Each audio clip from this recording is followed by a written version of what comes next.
What's poppin', y'all? Welcome back to another YouTube video, and today we're taking a look at another film review. And today we're taking a look at another 2024 film review in 2025. I recently watched this movie. It is called Boy Kills World, and I thought it was one of those weird and wacky movies, one of those really sort of out there movies, and it actually turned out to be better than what I thought.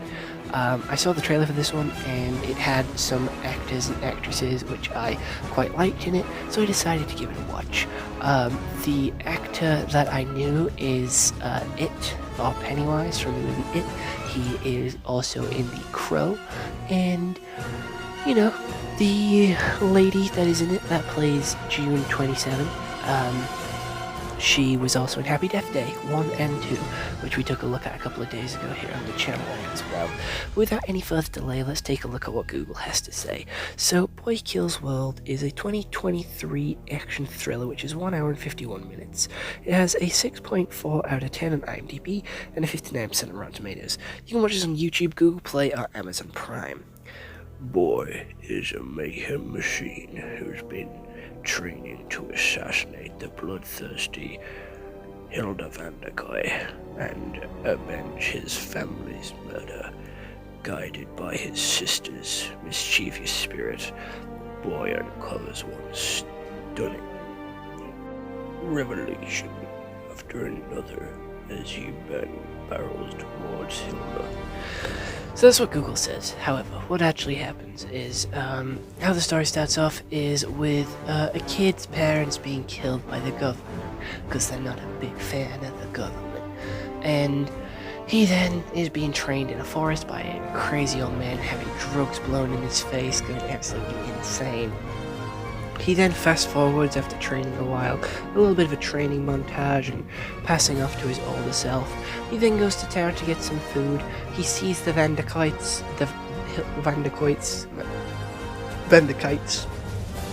I don't fucking know, whatever you want to call them. And he goes absolutely ballistic. He goes to kill them. He goes to their workshop and he fights his way through his workshop. He frees one of the people who are being held there to work in the sweatshop. They go to his base and they then go and storm the facility. They storm the facility pretty fucking well. He gets captured and then thrown into a giant murder spree, a giant serial mascot display of murder. And he breaks free, his buddies show up, they rock shit up, he then fights through a load more bad guys, goes to an underground bunker to kill Hilda, realizes that this, robot lady's his sister, so they team up, kill Hilda, fight their way out, and then, fight the old man at the end, kill him, and then go live a happily ever after life. I'm gonna be honest, this movie is fucking phenomenal. The art style, it's not animated, but like the style of this movie is incredible. It is very sort of quirky, very gimmicky, very sort of, it's very wild, it's out there, and it's funny. It's a comedy movie. It's very comedic. The comedic timing this movie has is incredible, with the voice actor of Bob from Bob's Burgers being his internal monologue, being how he communicates with the world, or more like communicates with the audience, because otherwise what else would he be talking to? And all that communication is actually really good, and it is so many good jokes, and the Bob's Burger guy has such good comedic timing and like such good comedic value in his voice. It's genuinely so good. He is so well within his field of comedic. He's great. He is a comedy voice actor, and I knew his voice. He's got an iconic voice. You can definitely tell he's the guy from Bob's Burgers, like as soon as he starts talking. And the action was really nicely done as well. I know it is a comedy movie, but it does know where to take itself seriously, and it does have some moments which are like serious moments but get cut short by comedy, and it doesn't take away from the scene. It actually adds to the scene and makes it a lot better. It's a very easy to digest movie. It's not complex, it's not hard to watch. You don't have to lock in to watch this movie. It is just a nice easy watch. It's a movie you can turn your brain off to, but it is still a good movie. It's got a really interesting story. It's a little predictable, I will say that, because I did predict that June 27 would be his sister.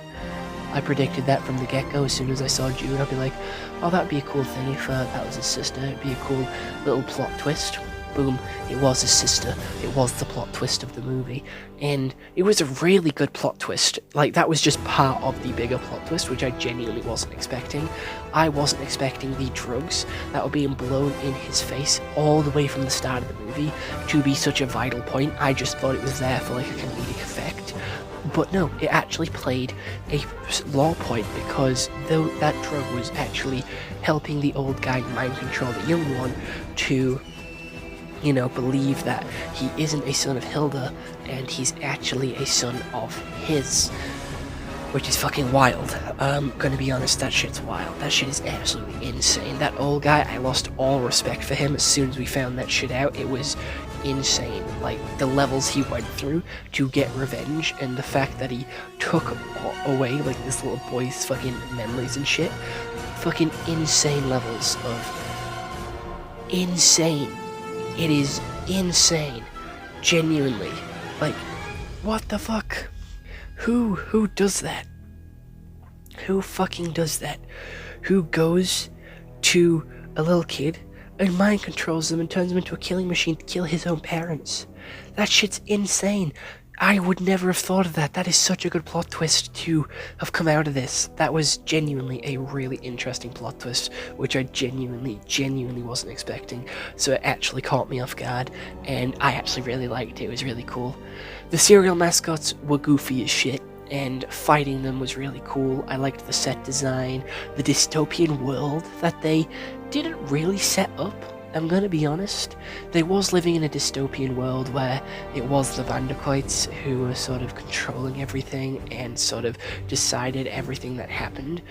None of that was really explained, it was just sort of told to us as a fact of this world, and we didn't really get to explore the world all too much. We went to the Vanderkoit mansion, the Vanderkoit bunker, we went to a stage and the forest, and that was really it. We didn't really get to explore the world, so the world building wasn't too good, but it didn't take away from the movie. You didn't need a full deep dive into the world to understand what was going on.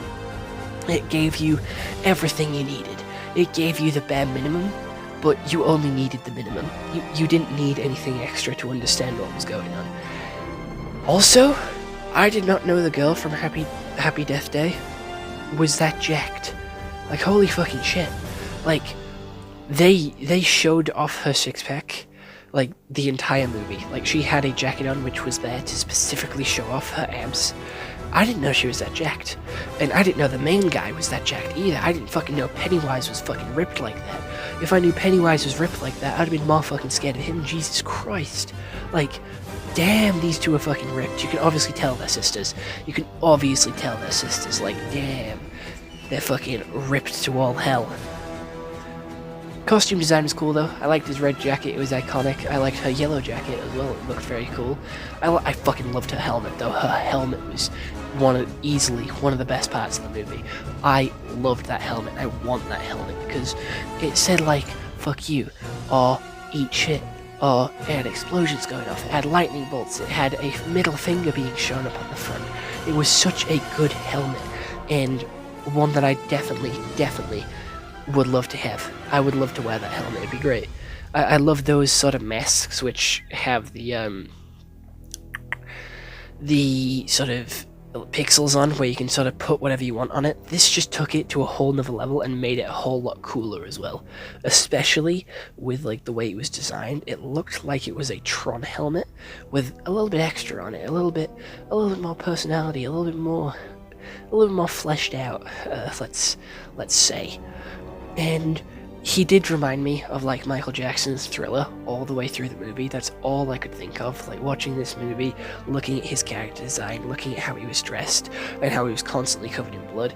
was genuinely just reminding me of like the Michael Jackson Thriller music video. That was it. That was all he was reminding me of.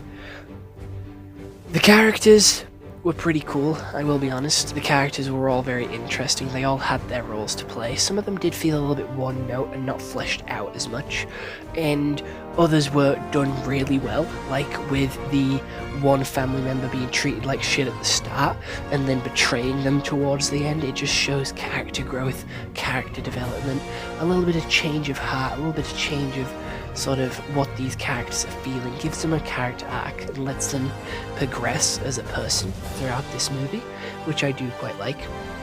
Some of the other characters were just there for sort of comedic timing, comedic sort of, you know, effect, and those characters were his mates, which he was sort of fighting alongside or fighting through the army with. One of them, he couldn't lip read, so we had no idea what he was saying, so he was just saying random words and random food items. So it kind of did remind me of Toj from Jujutsu Kaisen, not gonna lie. All I could hear was Toj, the way he was sort of yapping about. And then the other guy was very funny, he was very bouncy, and he was very all over the place, he was very hyper, and I liked that. I didn't think he was actually going to help, I genuinely had other expectations for his character, so I'm glad that my fears wasn't actually brought to fruition. And I'm going to be honest, it is a genuinely good movie, and I recommend that you definitely go watch it. It is one of my favourite movies of the year, not gonna lie. I think it is one of the better movies that we've had this year. It is just a fun time, it doesn't take itself too seriously, has good characters, good story, and it's just a good laugh. It's funny. It is just a funny movie that is for the whole family, and it's just a great movie, honestly. All in all, just great movie. Great movie. So, definitely go check it out for yourself, and I'll see you all next one. Bye-bye. I forgot to rate it. I'm sorry. I'm back to rate it. Fuck it, we'll actually give it a 9 out of 10. We'll give it a 9 out of 10. I feel like it definitely deserves a 9 out of 10.